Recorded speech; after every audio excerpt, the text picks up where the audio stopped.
Would you rather have this or this? In this video, I'm gonna go through a major strategy that if you don't implement, you're gonna limit how many things you can do and how much money you can make. So what am I talking about here? I'm talking about getting partners. Would you rather make $300,000 owning one business, or would you rather own 10 businesses that all make $100,000 each for you every single year? Think about it like this. Would you rather have one business and have to do everything? Like, nobody's good at everything, nobody enjoys everything, or would you rather own multiple businesses and only do the things that you enjoy and the things that you're good at? So if you get partners, you should get partners that like the things you don't like and are very good at the things you're not good at, and that way you'll just make a lot more money and be a lot happier overall. Those are just a couple reasons that I have for getting partners, but if you wanna see a whole bunch of other reasons, check this video out right here that I made a couple months ago that will show you a lot more. So typically when a business is going well, there's very few problems you have with your partners. But as soon as the business goes south, that's when tons of problems happen. And I'm gonna go through how to protect yourself when those problems happen. I'm about to go super fast, so pay attention. So to protect yourself, you need to get an operating agreement. Now I have these 14 provisions in every operating agreement. There's other provisions you could add as well if needed. The first provision I have is the dividend and distribution policy. With this provision, it'll tell you when you and your partners could take out money. Should you take it out quarterly? Should you take it out by salary? Anyhow, this will show you how.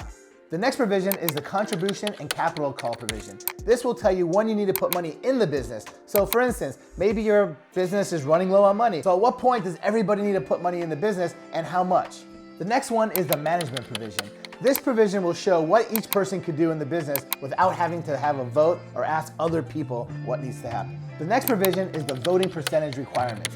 Well, this provision will show how much of a vote has to happen for certain things to take place. There might be some very minor things that really you don't need a vote for that people could just do on their own, but there might be some bigger things that you need a vote for. So the bigger the item, the higher the vote that you need. This will show you what needs a vote and what percent of vote to make that thing happen. The next provision I have is the fiduciary obligations. That's a big fancy word that just means what everybody is responsible for doing in the business. Maybe one person is responsible for doing the accounting, another person operations, another person the marketing. Well, anyway, this will show what everyone's obligated to do, so later on when you are partners, someone can't say, well, I didn't know I was supposed to do that. I didn't know I was supposed to do that. Well, yeah, you did. It's in the fucking operating agreement. The next thing to include is the deadlock provision. Well, what is that? This is what you have to do if there's a tie and you need a tiebreaker, right? Let's say it's 50-50 and you need a 51% vote. Well, what happens? So I have a bunch of different things that we can do depending on the business and depending on my partners.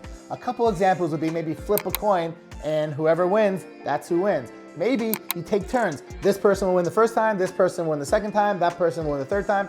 Maybe you just have like a third party person that's friends with everybody that will decide on the tie-breaking vote. These are just a few examples of how to break a tie, although you could be as creative as you want. There's probably hundreds and hundreds of ways to break a tie. The next one is the dispute resolution.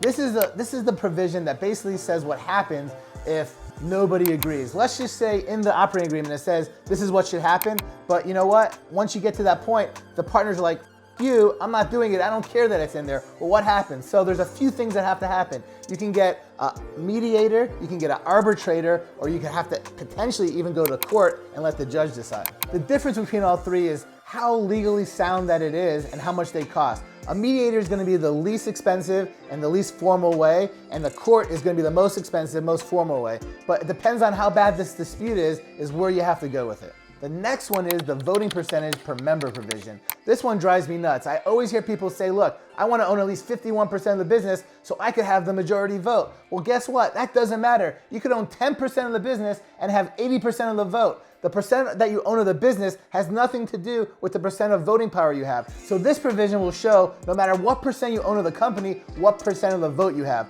Why would it make sense for someone to have 80% of the vote if they only own 20% of the business? Well, maybe that person that owns 20% of the business actually runs the business day to day, so they know a lot about the business. Maybe the people that own 80% don't run it day to day and they just aren't sure of what's the best is. So there are lots of people that run the business that own a minority share of the business that actually get a majority vote. This is one of the reasons why it's so important to have this provision in there. The next provision is called the drag-along rights. The drag-along rights is to protect the majority owner of a business. Let's say the majority owner of the business wants to sell the business, but the minority owner doesn't want to sell. Well, the drag-along rights forces the minority owner to sell even if they don't want to. On the other side, there's tag-along rights. Tag-along rights are to protect the minority owner of a business. Well, how does this protect them? Well, Let's just say somebody wants to buy the business, but they only want to buy 80% of the business, not the 20% the minority owner owns. Well, this could force the person to have to buy the minority owner first before they buy the majority owner. That way, the minority owner doesn't get stuck with a partner they don't like or don't know and are forced to have to keep them. The next one is the buyout and preemptive rights. This will say what happens if somebody wants to sell, who gets first right of refusal, or if somebody gets really, really hurt and has to go to the hospital, or somebody dies, what happens to their share? Does the other owner get to buy their share, or does their people that they left the business to, maybe their wife or kids, get to decide? A lot of businesses, it won't make sense for the wife or kids or whoever to take over the business because they just don't know enough about it. So this will give the other partners the right to be able to decide what happens when somebody dies or is majorly sick and can't run the business anymore. The next one is the non-compete provision. What this does is it makes it to where your partners can't do stuff you don't want them to do unless you approve of it. And you know what? Maybe you don't want them to be in the same industry as you, but maybe you don't even want them to do any other business because it takes away time from the business that they're in. So besides just having a non-compete, you should always have what happens if they break the non-compete. Don't just say you're not allowed to do it, but say what happens if you break it. Because if you just say you're not allowed to do it and don't say what happens, then you know what happens? Now you have to go to court and they have to figure out what happens when they break it. You should put in there, look, if they break it, they lose a certain percent of the business. If they break it, they lose a certain amount of money. That's what needs to be in there. The next one is the dissolution of the company provision.